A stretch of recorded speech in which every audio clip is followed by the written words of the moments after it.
আমার বন্ধুর বউ তাকে ধরে ধরে মারে। কে রে? বন্ধুকে মায়ের খেতে দেখে আমি বিয়ে করতে ভয় পাচ্ছি। এখন হুজুর বউকে সামলাবো কেমন করে আপনি একটু বলুন। এর বাড়ি কতিবে? মানে প্রশ্নটা হলো ওর বন্ধুকে ওর বন্ধুর বউ মারে, এখন বন্ধুর মায়ের খাওয়া দেখে সে নিজেই বিয়ে করতে ভয় পায়। তো সে বিয়ের আগে জানতে চায় বউ সামলাবো কেমন করে। সত্য কথা কি জানেন? একজন সন্তানকে যদি আপনি বেশি ভালোবাসেন, সন্তানটা বেশি ভালোবাসায় বেশি মায়ায় নষ্ট হয়ে যায়। ঠিক তেমন ভাবে যদি বিয়ে করে বউকে বেশি মায়া করেন, ওই বউটা মায়াতে নষ্ট হয়ে যায়। ঠিক কিনা বলে?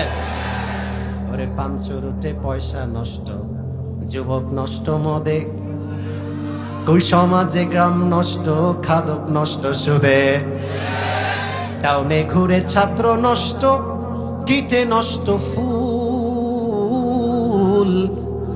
অতি মায়ায় বধূ নষ্ট, ধুলায় নষ্ট চুল রে, হেলায় হেলায় কার্য নষ্ট রে। ঠিক কিনা? ওরে ঝড় বাদলে রাস্তা নষ্ট, কাদায় নষ্ট ঘাট, সমালোচনায় বেলা নষ্ট, জলে নষ্ট মাঠ, নোবেল পড়ে যুব নষ্ট, কাপড় নষ্ট তেলে,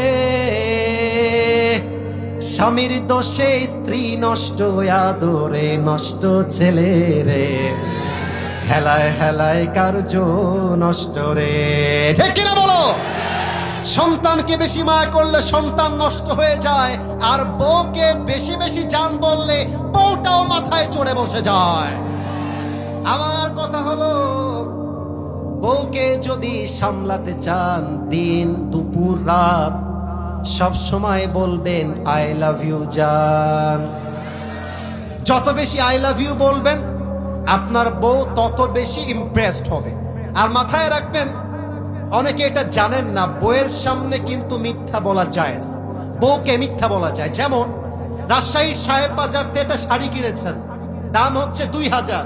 এখন বউকে যদি বলেন 2000 টাকার শাড়ি এটা, বউ বলবে তোমার চয়েস আসলেই খ্যাত গো, তুমি আমার জন্য মাত্র 2000 টাকা শাড়ি কিনেছ। যদি আপনি বলেন 10,000 টাকা, যদিও দেখতে খারাপ, বউ বলবে যেহেতু 10,000 তাহলে মনে হয় আসলেই ভালো হবে। ঠিক কিনা বলে?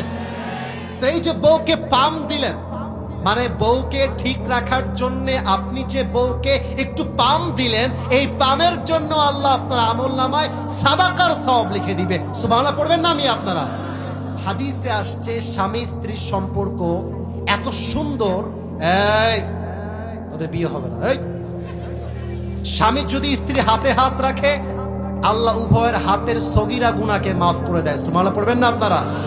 অতএব বউ যদি সামলাইতে চান, বউকে প্রশংসা করতে হবে, বউকে ভালোবাসতে হবে। মাথায় রাখবেন, অতি শাসন করলেও বউ নষ্ট হয়ে যায়, আবার বেশি ভালোবাসতে গেলেও বউ নষ্ট হয়ে যায়। অতএব মধ্যম পন্থা অবলম্বন করা, এটাই বীর পুরুষের কাজ। ঠিক কিনা বলেন?